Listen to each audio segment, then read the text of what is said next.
Pai querido, nós te agradecemos de todo o nosso coração pela vida do pastor Tércio. Muito obrigado pela existência dele, Deus.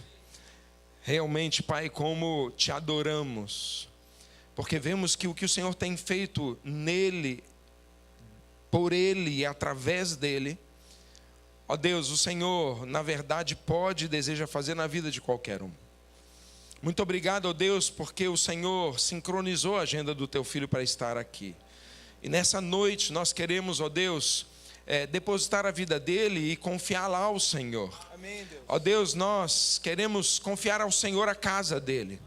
Queremos confiar, ó Deus, ao Senhor sua esposa e filhos. Amém, meu Deus. Queremos, ó Deus, confiar ao Senhor nessa noite, aos seus parentes, ó Deus, aonde quer que eles estejam, Amém, qualquer circunstância que possam estar. Que a graça, o favor, o teu braço forte sobre eles estejam. E te agradecemos também, ó Deus, pela primeira igreja batista lá em Maceió. Pedimos, ó Deus, também que o Senhor sobre eles esteja se derramando, Pai. E nós te agradecemos por tudo. E declaramos, ó Deus, a tua presença, a tua glória, o teu favor por sobre eles, sobre aquela igreja e sobre toda esta família. Muito obrigado, Deus. Fala conosco. Usa-o, ó Deus, segundo a tua vontade, no poder do teu Espírito. É a nossa oração humilde, mas no nome de Jesus que oramos. Amém. Amém. Deixa eu abençoar, irmão.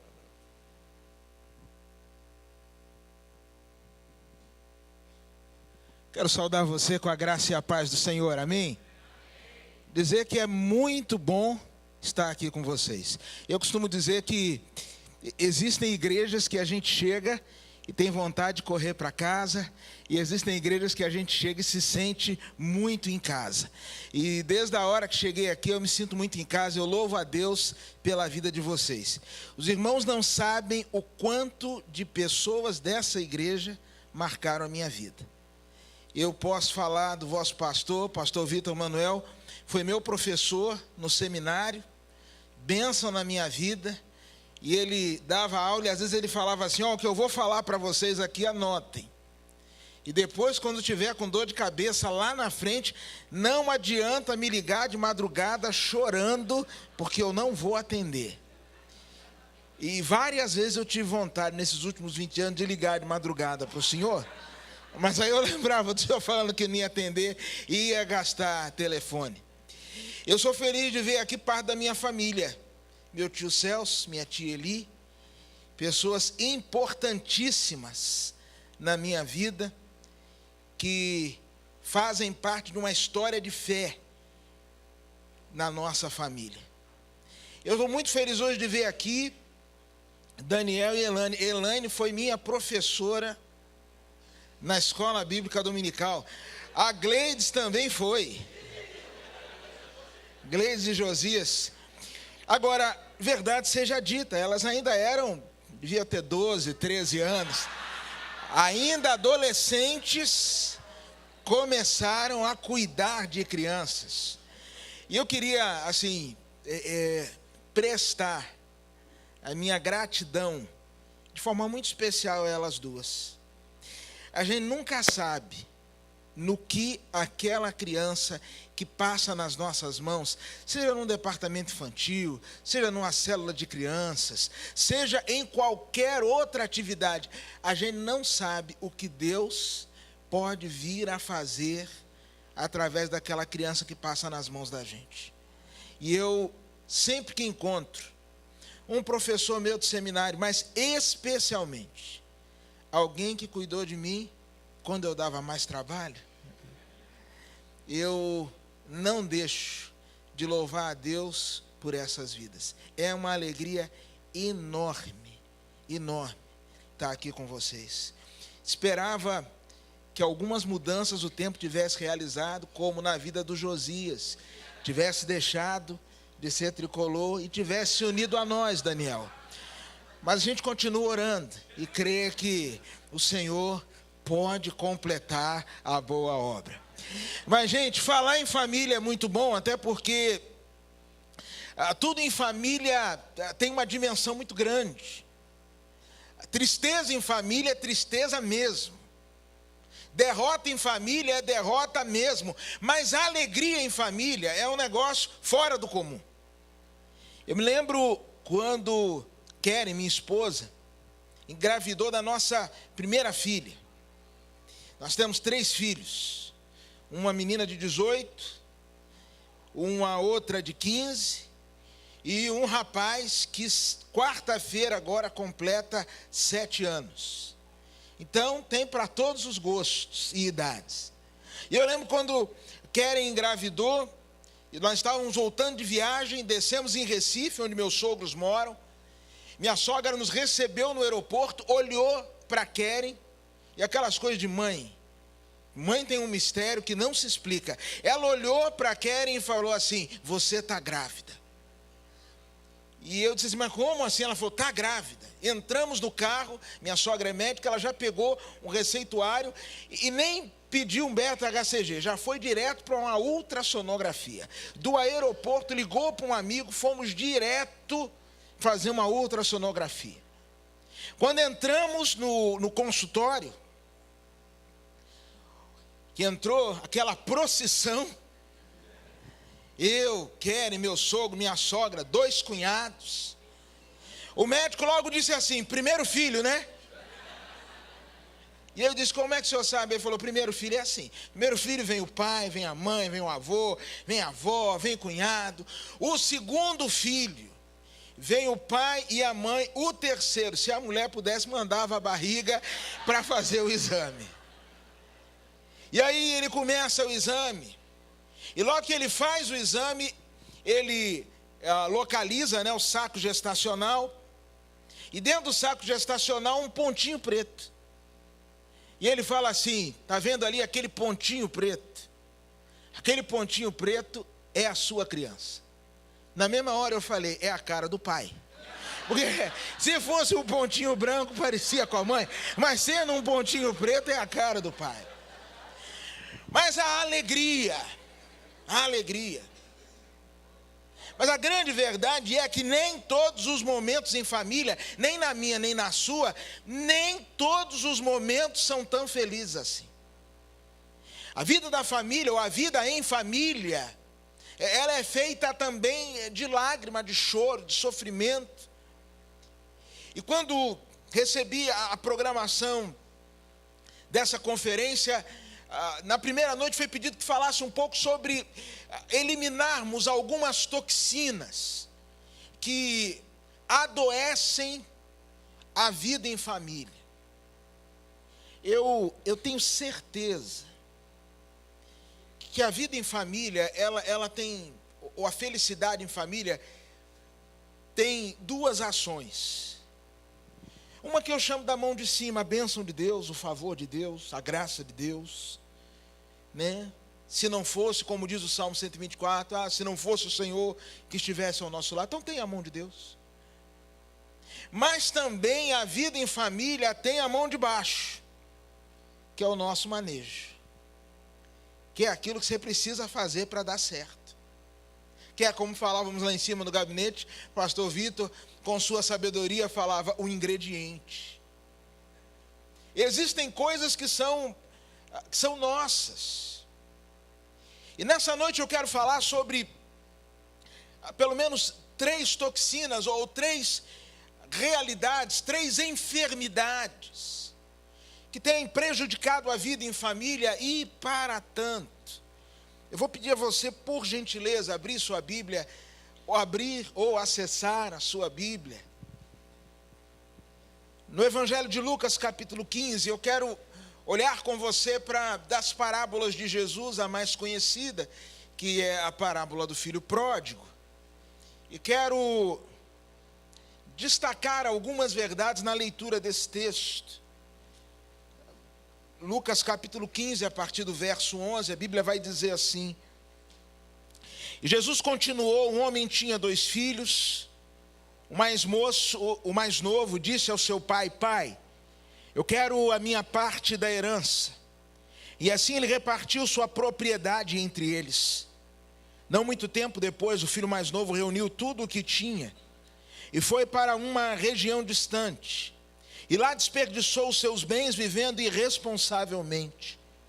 E depois de ter gasto tudo, houve uma grande fome em toda aquela região, e ele começou a passar necessidade. Por isso foi empregar-se com um dos cidadãos daquela região, que o mandou para o seu campo a fim de cuidar de porcos. Ele desejava encher o estômago com as vagens de alfarrobeira que os porcos comiam, mas ninguém lhe dava nada. Caindo em si, ele disse: quantos empregados de meu pai têm comida de sobra, e eu aqui morrendo de fome? Eu me porei a caminho e voltarei para o meu pai, e lhe direi: pai, pequei contra o céu e contra ti, não sou mais digno de ser chamado teu filho, trata-me como um dos teus empregados. A seguir, levantou-se e foi para seu pai. Estando ainda longe, seu pai o viu, e cheio de compaixão, correu para o seu filho, e o abraçou e beijou. E o filho lhe disse: pai, pequei contra o céu e contra ti, não sou mais digno de ser chamado teu filho. Mas o pai disse aos seus servos: depressa, tragam a melhor roupa e vistam nele, coloquem um anel em seu dedo e calçados em seus pés. Tragam um novilho gordo e matem-no. Vamos fazer uma festa e alegrar-nos, pois este meu filho estava morto e voltou à vida, estava perdido e foi achado, e começaram a festejar o seu regresso. Enquanto isso, o filho mais velho estava no campo, e quando se aproximou da casa, ouviu a música e a dança. Então chamou um dos servos e perguntou-lhe o que estava acontecendo. Este lhe respondeu: seu irmão voltou, seu pai matou o novilho gordo, porque o recebeu de volta são e salvo. O filho mais velho encheu-se de ira e não quis entrar. Então seu pai saiu e insistiu com ele, mas ele respondeu ao seu pai: olha, todos esses anos tenho trabalhado como um escravo ao teu serviço e nunca desobedeci às tuas ordens, mas tu nunca me deste nenhum cabrito para eu festejar com os meus amigos. Mas quando voltou para casa, ou quando volta para casa este teu filho, que esbanjou os teus bens com as prostitutas, matas um novilho gordo para ele. Disse o pai: meu filho, você está sempre comigo, e tudo que eu tenho é seu. Mas nós tínhamos que celebrar a volta deste seu irmão, e alegrar-nos porque ele estava morto e voltou à vida, estava perdido e foi achado. Alguns vão dizer que Lucas capítulo 15 é o setor de achados e perdidos do Novo Testamento, né? É a ovelha que se perde, é a moeda que se perde, é menino que se perde. É um capítulo interessante. E obviamente o objetivo principal dessa parábola, desse conjunto de histórias, é revelar o ousado, insistente amor de Deus para com a raça humana. Não há uma só pessoa que esteja fora do radar de Deus, que não esteja na mira do incansável e invencível amor de Deus. Mas quando olho para esse texto da parábola do filho pródigo, eu percebo algumas realidades nesse contexto familiar, ou algumas enfermidades nesse contexto familiar, que talvez estejam presentes na sua casa, e que, por conta dessa presença, bem provavelmente estão minando a qualidade da vida e da saúde que sua família poderia ter. É possível que algumas das realidades que se estão retratadas neste texto sejam realidades do seu cotidiano familiar, e se isso for verdade, é importante que eu e você entendamos que isso tem a capacidade de intoxicar, de transformar nossos relacionamentos familiares em ambientes insuportáveis. E a primeira coisa que me chama a atenção nesse texto, ou a primeira doença que eu percebo na vida dessa família, e que percebo na vida de tantas famílias, é a doença da indiferença. A história começa falando de um homem que tinha 2 filhos, e que um dia o mais moço chega para o pai e diz assim: pai, me dê a parte dos bens que me cabe por herança. A gente sabe muito bem que nos tempos bíblicos não havia a ideia da partilha em vida. Na verdade, o que aquele filho estava falando dentro de uma leitura cultural era o seguinte: ó pai, o senhor está aí forte que nem um touro. Aqui nessa cidade passa epidemia de gripe, dengue, zika, chikungunya. Nada é capaz do mosquito picar o senhor e ele adoecer. Olhando para o senhor está cada vez mais forte. Então, Pai, já que o senhor não morre de verdade, pelo menos no meu coração eu estou matando o senhor, para que eu possa usufruir hoje aquilo que eu só iria desfrutar após a sua morte. Você percebe a frieza do pedido do filho mais novo? Ele em momento algum se importou como aquilo bateria no ouvido do pai. Ele em momento algum se importou como o pai receberia aquela palavra. O que ele precisava era falar, porque ele precisava viver, ele precisava ser feliz, ele precisava vazar, ele precisava sumir. Então o negócio é botar para fora. Quantas famílias nos nossos dias nós estamos agindo dessa mesma forma? Eu preciso falar. Se eu não falar, eu adoeço. Se eu não falar, eu morro. Ainda que ao falar, ou o preço seja a morte do outro. É interessante que sempre que eu ouço uma pessoa falando comigo assim, mas eu tenho o direito de ser feliz. Geralmente quando ouço uma pessoa falando isso, olha, 99% dos casos, a pessoa está se valendo do seu direito de ser feliz para fazer alguém infeliz. Nós nos tornamos indiferentes. Se a minha fala vai machucar o pai, fazer o quê? Se a minha fala vai ferir o coração do pai, se a minha fala vai causar uma destruição familiar, o que eu preciso é viver e não dá mais para esperar. Mas a indiferença não estava só no coração do filho mais novo, estava também no coração do filho mais velho, porque numa sociedade patriarcal, o que se esperaria do filho mais velho numa situação dessa? Que ele fosse um mediador, que ele conversasse com o irmão, que ele tentasse ajustar as coisas, fizesse o meio campo ali, que ele pulasse na frente e dissesse: você está doido, rapaz? Mas o filho mais velho, segundo o relato, ele fica calado também. Sabe por que ele ficou calado também? Porque ele também recebeu dele. A Bíblia vai dizer que o pai dividiu a herança entre os dois. E tem gente dentro de casa que vê o circo pegar fogo, mas se eu estou sendo beneficiado também, eu não estou nem aí. Eu estou vendo a casa de ponta cabeça, mas se de alguma forma esse caos está trazendo algum lucro para mim, alguma vantagem para mim, eu não estou nem aí. As nossas famílias estão sofrendo com a indiferença. É um tanto faz como tanto fez. É uma falta de celebração dentro de casa. Eu acredito firmemente que aquilo que se opõe ao amor não é o ódio. O que se opõe ao amor é a indiferença. Nós vivemos hoje numa cultura muito interessante, onde cada vez mais o eu vai se tornando o protagonista da história, o centro das atenções. Uma das coisas que eu achava interessante quando dava aula de inglês, um traço na gramática, mas que reflete uma verdade na cultura, é que o eu em inglês nunca é escrito em letra minúscula. O I é sempre em letra maiúscula.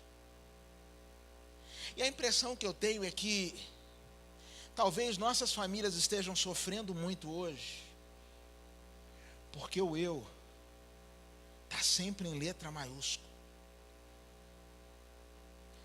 A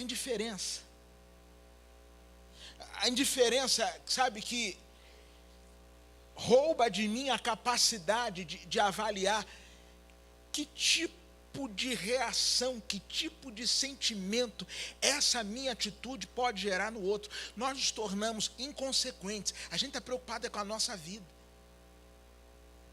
Um dia desse eu estava lá em Maceió, num posto de gasolina, e eu tenho um negócio sério com bêbado. Eu acho que é algum ministério. Eu tenho história com bêbado assim que vocês não imaginam. Estou eu estacionado, acabei de abastecer e vem o carro dando ré. Sabe quando você vê o carro dando ré e vai crescendo, e aí você dentro do carro começa a frear? Já freou o carro com queixo, fica assim, para, mas não tem nenhum poder aqui. Eu freando com queixo, o carro, pá, no meu carro. Aí eu saí do carro. Aí eu olhei lá, aí sai o bêbado do outro carro. Não foi nada não. Falei, peraí meu amigo, não foi nada não, porque não foi no seu carro. Ele falou, o que é? Vai encarar? Aí eu falei, Jesus. Já aconteceu com você de um calor começar a subir? Aí ele começou, vai encarar? Abrindo assim, abrindo os braços, eu te quebro, eu faço isso. Aí começou a subir um calor no meu corpo, a mão começou a ficar pesada. E eu lembrava daquele texto que diz que a vingança pertence ao... Mas eu falei assim, eu sei que a vingança é tua, mas faz de mim um instrumento nessa hora. Pode usar a minha vida. Eu só quero ser usado. Usa-me, Senhor. E aí o camarada ali, eu falei, eu vou bater nesse bêbado, não estou aguentando, eu estou irritado, o cara está enchendo a minha paciência, eu vou partir esse bêbado. E aí, porque eu não estou aguentando mais, eu não estou aguentando a afronta, eu não estou aguentando o cheiro da cachaça, eu não estou aguentando ele falando, cuspindo na minha cara, era um combo, sabe o combo miséria? Era aquilo ali, ó. Falei, eu vou acabar com esse negócio agora. E aí, quando eu dei um passo atrás para atacá-lo, vieram alguns pensamentos à minha cabeça. Primeiro, imagina se eu estou aqui, brigando com esse bêbado, trocando um tapa, e passa aquele irmão da igreja. Porque toda a igreja tem aquele irmão. Se você não sabe quem é aquele irmão da sua igreja, pode ser você. Pastor, eu não sei quem é você então. Então toda a igreja tem aquele irmão. Eu estou lá agarrado com o bêbado, quem passa? Aquele irmão, pronto. Estou no jornal. Acabou o ministério. Arruma a mala e vai-se embora. Segunda coisa que eu pensei ali, fração de segundos eu olhando para o bêbado, ele me desafiando. Imagina se eu parto para cima desse bêbado e apanho do bêbado. Porque bater em bêbado não é nenhuma vantagem, mas apanhar de um bêbado. E eu falar, não é aquele negão ali, o bêbado nele. Irmãos, eu ia ter que mudar de cidade. E hoje, todo lugar você sorria, você está sendo filmado. Se eu apanho do bêbado, ia ter 1 milhão de visualizações no YouTube. Eu ia ter que mudar de planeta, ia ter que ir lá na Junta de Missões Mundiais e falar, tem campo em Marte, eu quero evangelizar marciano. Eu não posso apanhar do bêbado. Aí eu pensei, terceira coisa, aqui é um estado meio esquisito. Eu meto a mão nesse bêbado, ele já falou que é da justiça, que ele é isso, que ele é aquilo, aquilo outro. Ele vai lá no carro, pega uma arma, dá 3 tiros em mim. Amanhã estou eu morto, meus filhos sem um pai,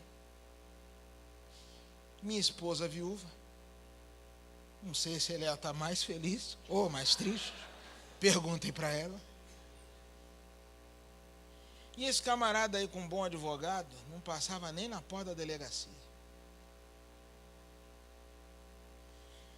E aí naquela hora eu falei assim, tá bom, amigo, pode ir embora, vai. Aí ele foi pro outro lado do bêbado, que quando o bêbado fica bacana, apaixonou, me abraçou e falou, gostei de você.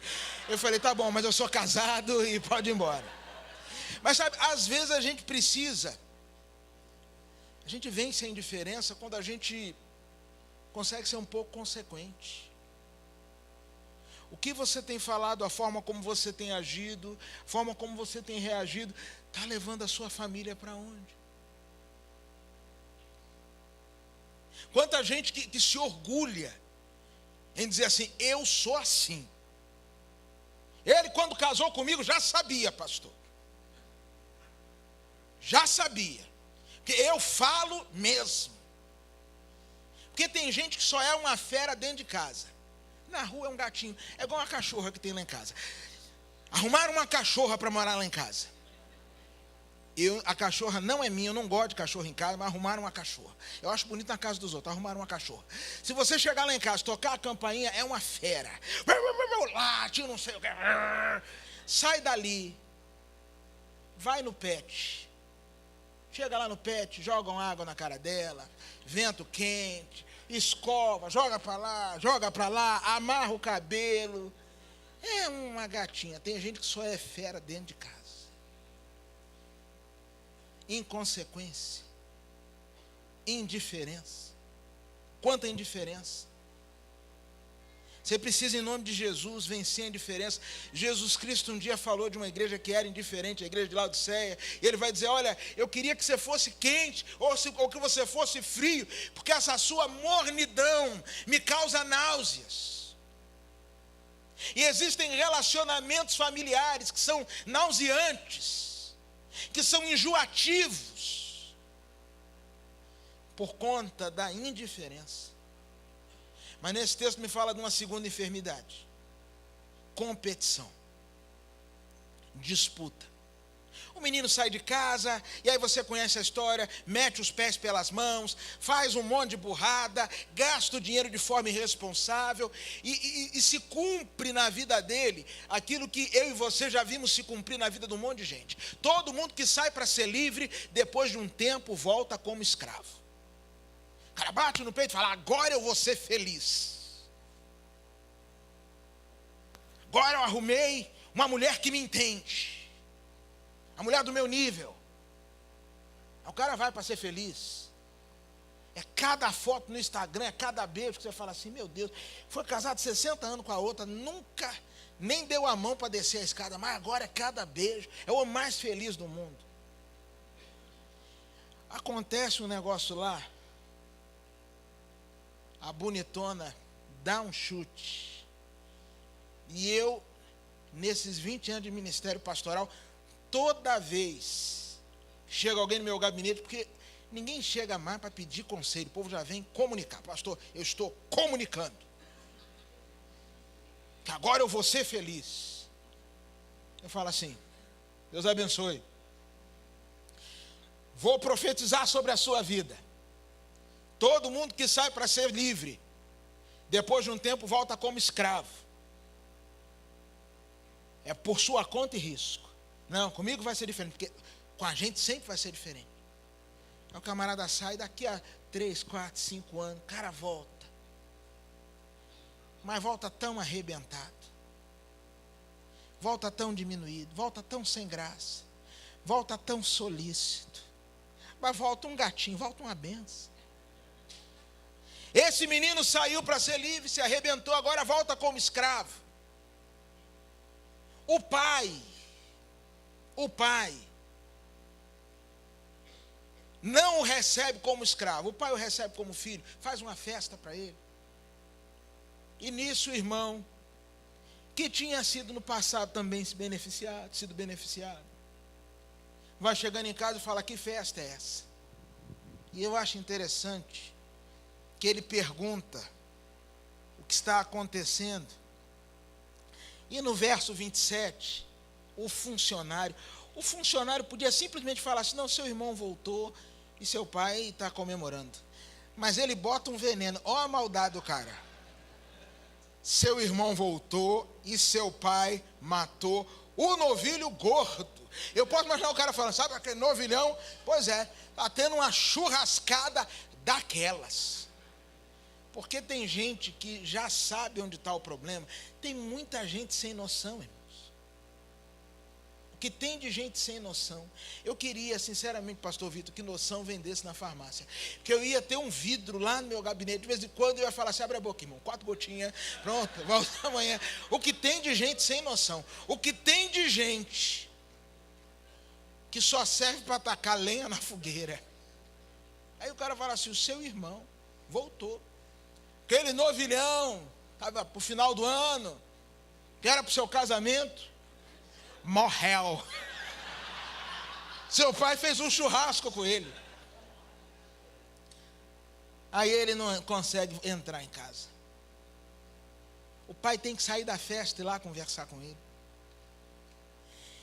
Aquele irmão não entendia que a vitória de um na família era a vitória de toda a família. Quantas disputas nós temos dentro de casa hoje?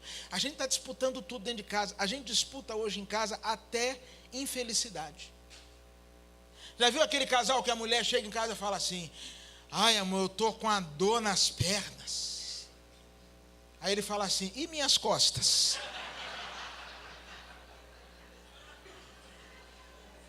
Você pensa que o meu trabalho é fácil? Eu estou arrebentado. A gente está disputando tudo dentro de casa. Tudo.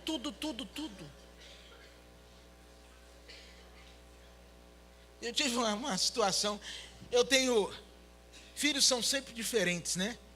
Minha filha mais velha, aquela menina gêniozinha, estudiosa, focada. Tem um grupo de meninas lá na igreja com ela, que elas fizeram uma vez um voto de ler a Bíblia toda em 3 meses. Já leu a Bíblia toda?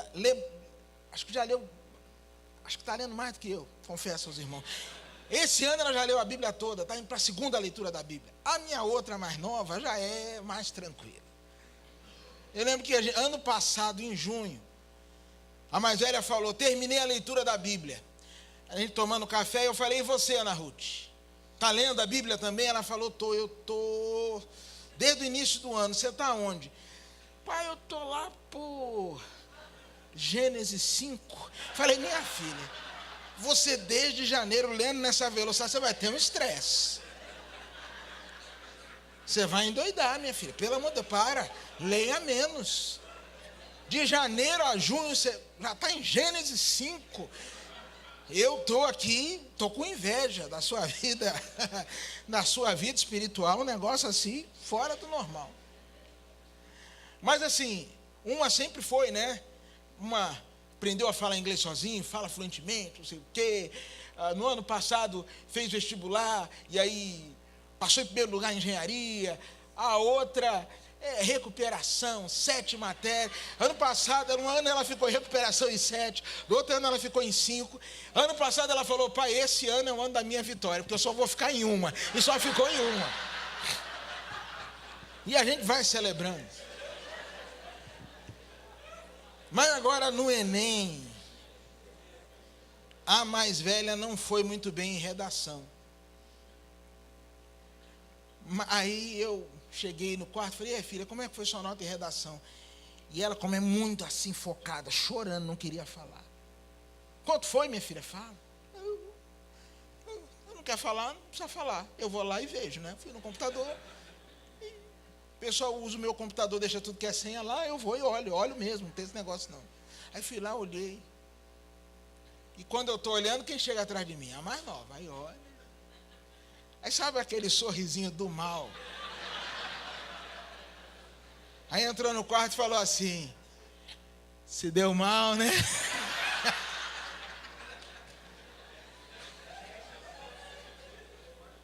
Aí eu falei, por que você fez isso? Você está doido? Ela falou, esses anos todos de humilhação. Só ela que é inteligente, que passa de ano, que passa em concurso, que é da turma selecionada, e eu só levando na pancada. Agora chegou a minha vez, eu estou... Tô com a alma lavada. Muito bonito para a senhora. Bonito.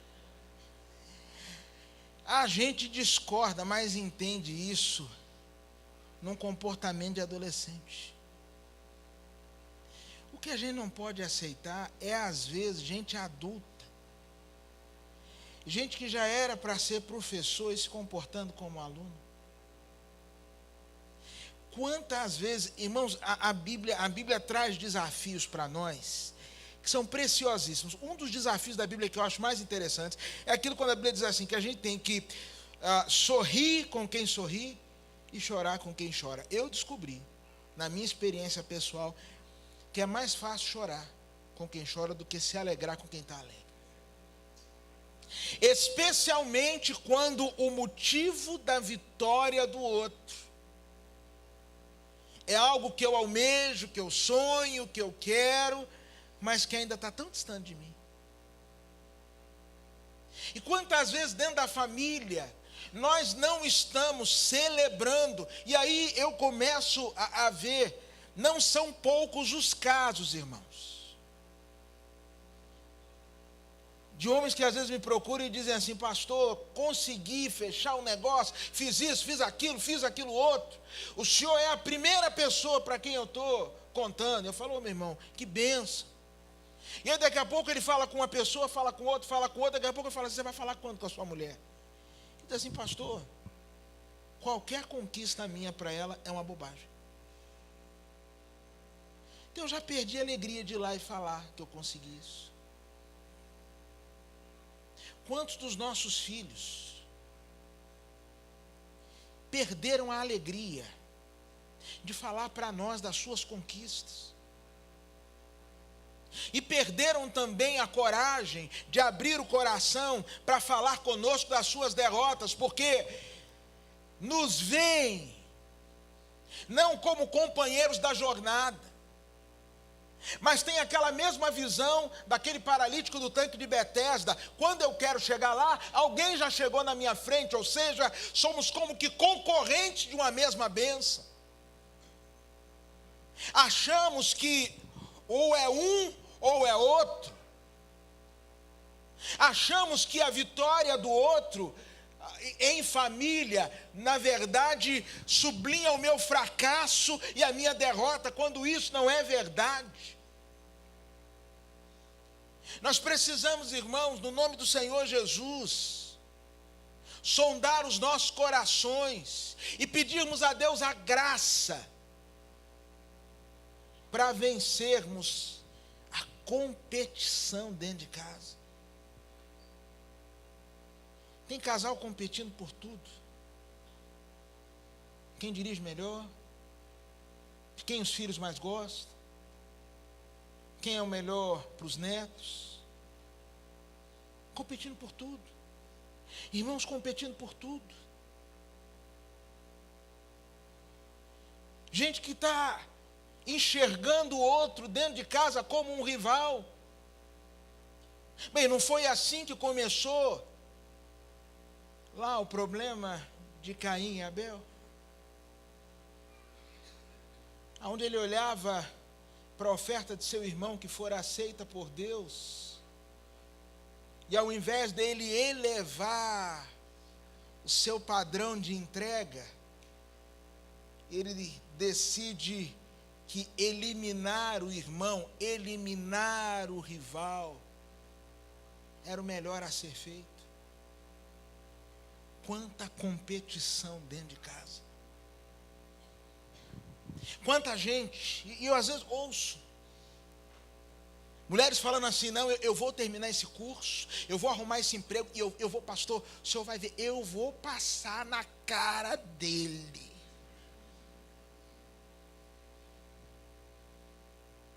Ele vive falando das minhas compras, porque esse negócio de compra é um processo.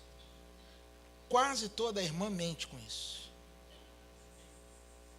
Aquela bolsa que compra, bota no porta-malas, não sei por onde passa, que vai direto para o quarto, guarda, sai do quarto com a roupa nova, aí você fala assim: Roupa nova? Essa roupa é nova? Ih, ó. E ainda bota uma culpa na gente, porque diz assim: é você que não observa em mim. Com a cara mais lavada do mundo. Peca diante de Deus, mente, que nem sente, e sai dali feliz. E o marido fala assim: rapaz, eu preciso ser um marido melhor. Pastor, ore por mim, eu sou um marido fraco, eu preciso, me ajuda a melhorar. E aí, às vezes a mulher foi oprimida há tanto tempo com isso, e quando arruma um emprego agora é para passar na cara. Eu vou provar que eu não preciso. Que Deus livre a sua família do sentimento de disputa, que Deus nos livre da indiferença, mas que Deus nos livre das disputas. Mas há uma terceira enfermidade, que é a enfermidade da insatisfação. Interessante que o filho mais velho, ele vira para o pai e diz assim: pai, eu estou com o Senhor, a partir do verso 29, te servindo todos esses anos como um escravo, nunca desobedeci as tuas ordens, mas tu não me deste nem um cabrito para eu festejar com os meus amigos. E o pai diz: meu filho, você está sempre comigo e tudo que é meu é seu. Irmãos, existem duas formas de você avaliar a sua vida em família. Você pode avaliar a sua vida em família pela abundância ou pela escassez. A sua vida, o seu casamento, seu relacionamento com seus filhos, seu relacionamento com seus sogros, seu relacionamento com os familiares, os mais distantes, pode ser avaliado ou pela abundância ou pela escassez. Você pode olhar para o seu casamento e falar assim: rapaz, mas está faltando isso. E qual é o casamento que não falta uma coisa? Qual é o marido que não podia dar uma melhorada? Qual é a esposa que não podia fazer um upgrade? Qual o relacionamento entre irmãos que não tem um negocinho para melhorar? Porque se tiver tudo bom, está na hora de ir para o céu. Tudo bom é só lá. Mas o inimigo, irmãos, desde o Éden, desde o jardim do Éden, ele trabalha desviando o nosso olhar, fazendo-nos notar mais o que falta do que aquilo que temos. Não foi essa a história da serpente? Chegou lá no jardim e disse assim: mas é verdade que vocês não podem comer de nenhuma das árvores? Não, podemos comer de todas, menos daquela ali. Era um jardim, eu não sei com quantas árvores, eu não sei com quantas fruteiras, uma abundância, uma fartura. Mas o inimigo conseguiu fazer com que o olhar daquele primeiro casal ficasse focado no que estava faltando. Eu conheço pessoas que estão jogando fora famílias fantásticas, porque decidiram olhar a sua família não pelo olhar da abundância, mas pelo olhar da escassez. Ah, mas fulano não me entende nisso.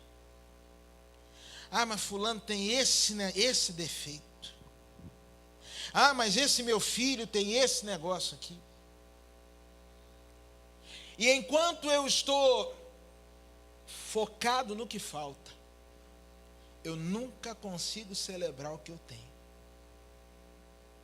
Enquanto o seu olhar estiver na escassez, nunca haverá celebração em sua família.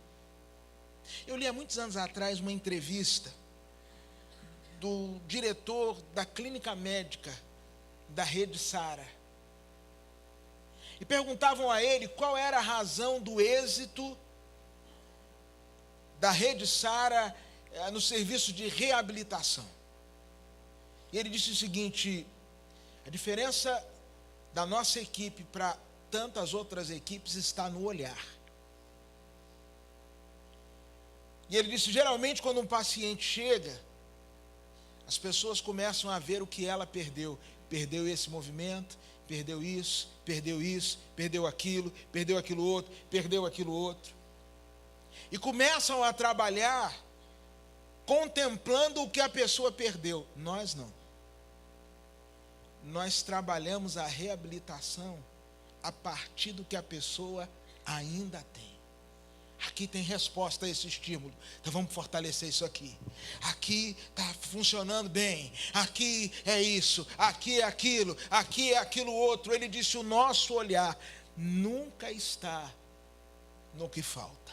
O nosso olhar sempre está no que ainda se tem. Nossas famílias precisam desse olhar. Se você começar a olhar a escassez, você vai ficar tão amargurado. Tão amargurado. Porque você vai perceber que às vezes é uma besteirinha.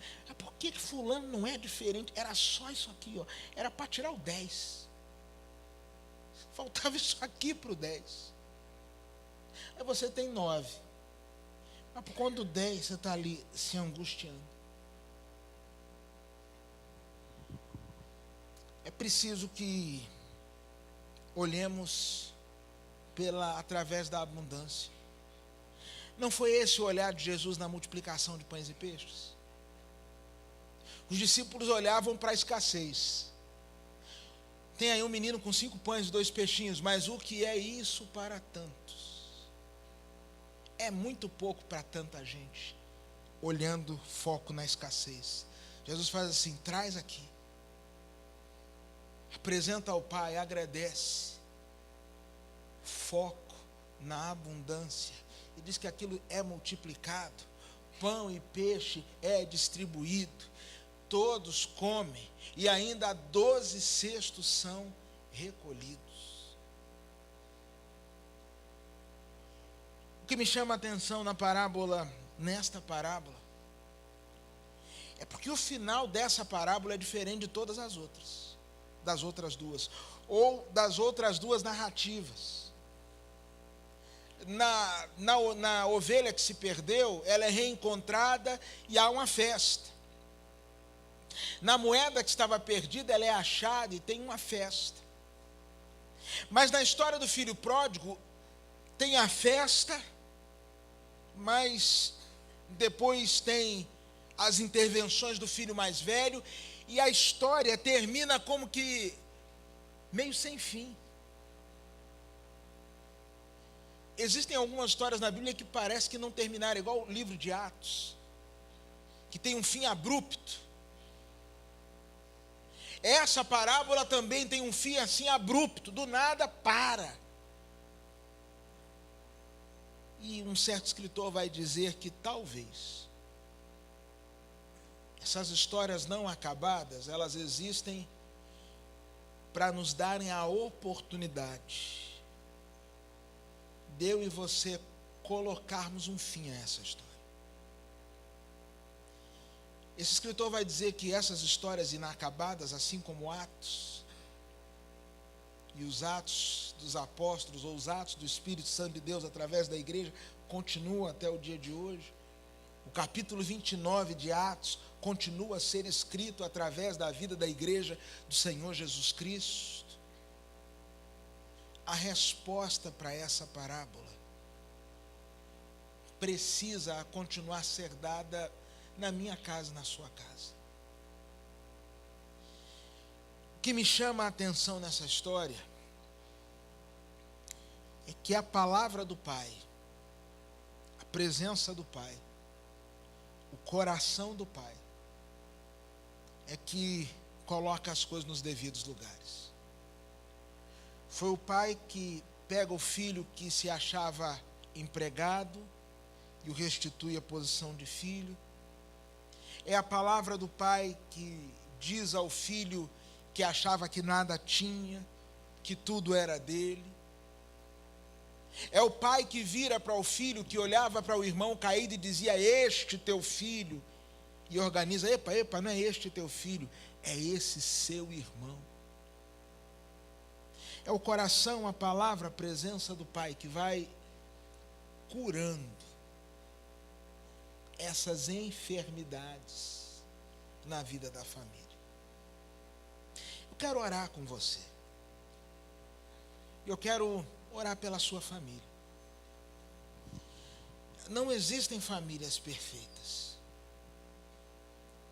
Todas as nossas famílias têm lutas. Todas as nossas famílias têm os seus senões.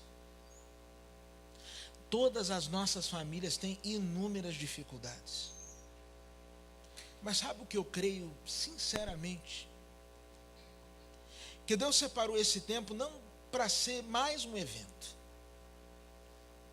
Que Deus separou esse tempo não só para que a PIB Copa tivesse uma conferência da família, porque maio é o mês que se pensa em família e tanta gente faz, então vamos fazer também. Eu não creio que foi por isso. Eu creio sinceramente que Deus separou esse tempo para promover cura na sua família. E é possível que famílias tenham chegado aqui, casais tenham entrado aqui já com aquele sentimento de não dá mais. Aquele momento em que, dia desse eu ouvi uma senhora falando assim: pastor, até a respiração dele me incomoda. Ele é muito bom até começar a respirar. Quando respira que atrapalha.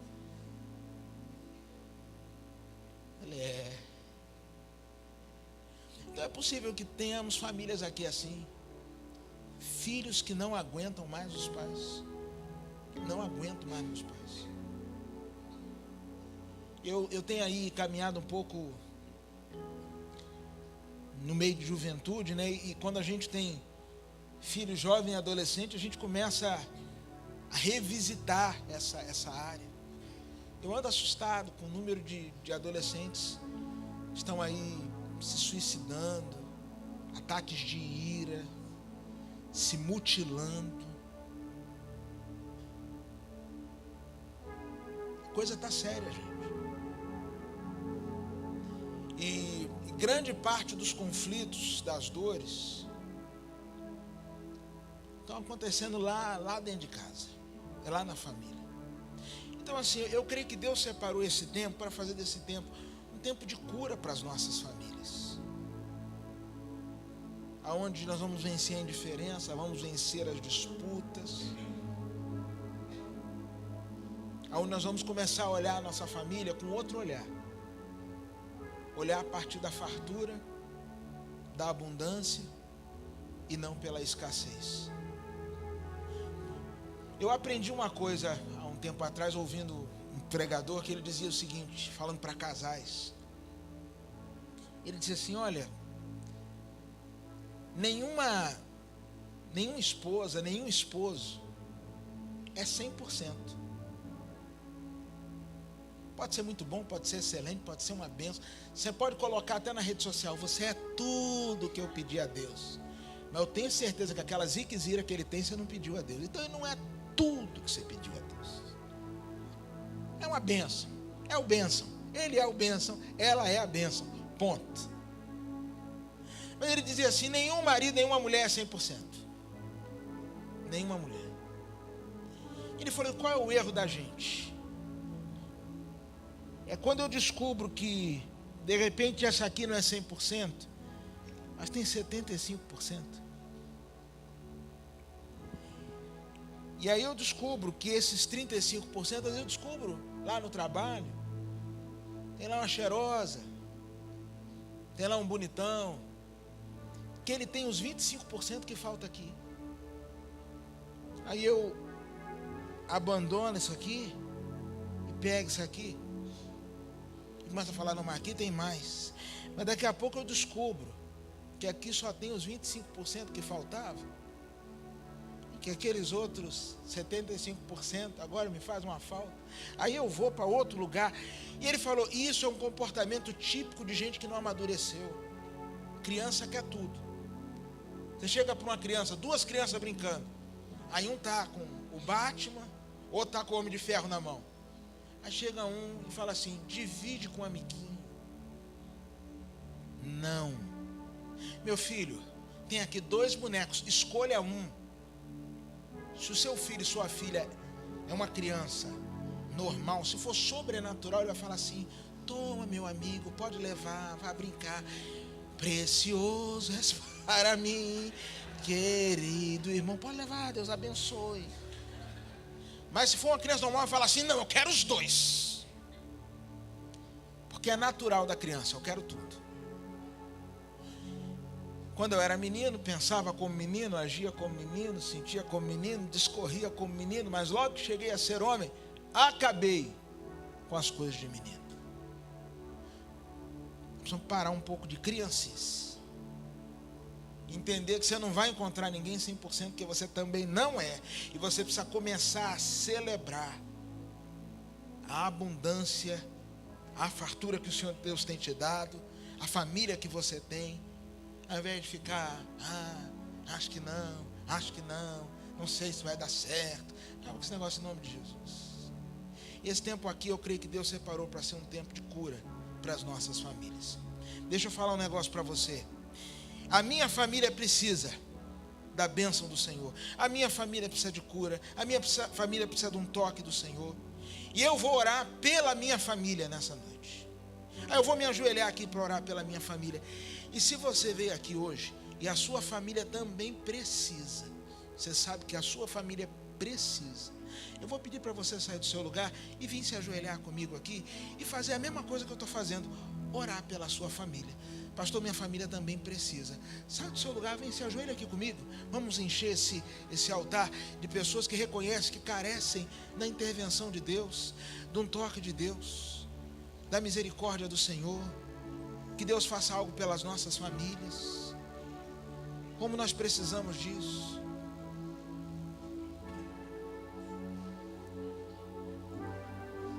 Ore ao Senhor.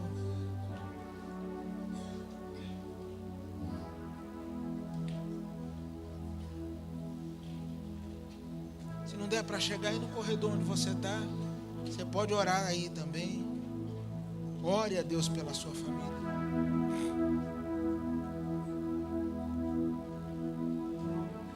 Agora eu vou te fazer um pedido. Fala a verdade para Deus. Não tenta impressionar não, fala a verdade. Fala a verdade sobre a sua família para Deus. E aonde a sua família precisa de cura.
Senhor Deus, nós estamos aqui diante do Senhor para apresentar as nossas famílias ao Senhor.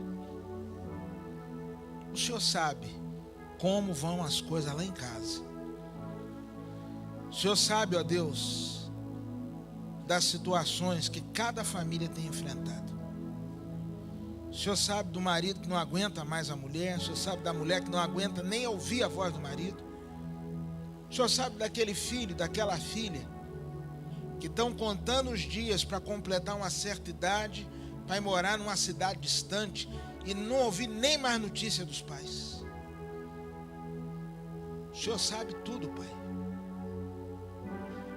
E nós confiamos na Tua soberania, no Teu poder, na Tua graça e no Teu poder para curar, Pai.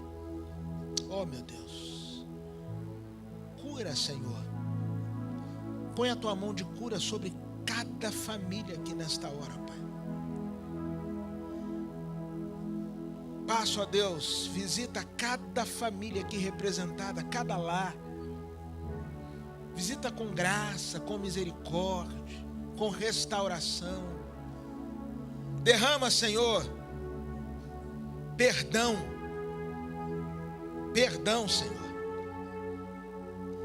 E dá, ó Deus, a capacidade de olharmos para as coisas que estão adiante e nos esquecermos daquelas que ficaram para trás de nós. Muito obrigado, Senhor, porque eu sei que essa não foi só uma noite, só mais uma noite, mas foi um tempo que a gente passou na Tua presença, aonde o Senhor tratou o nosso coração e tratou as nossas famílias. Muito obrigado, em nome de Jesus, amém. Você dê um abraço aí nessa pessoa da sua família que está perto de você. E se não for da sua família, você pode, estou aqui sem uma pessoa da minha família por perto, adota alguém aí e dê uma palavra de bênção, profetize algo de bom. Diga para essa pessoa: olha, dias melhores virão na nossa casa. Vamos escrever uma nova história. Nosso futuro será glorioso. Vai valer a pena, vamos vencer esse tempo. Vai valer a pena. Vai valer a pena. Louvado seja o nome do Senhor Jesus.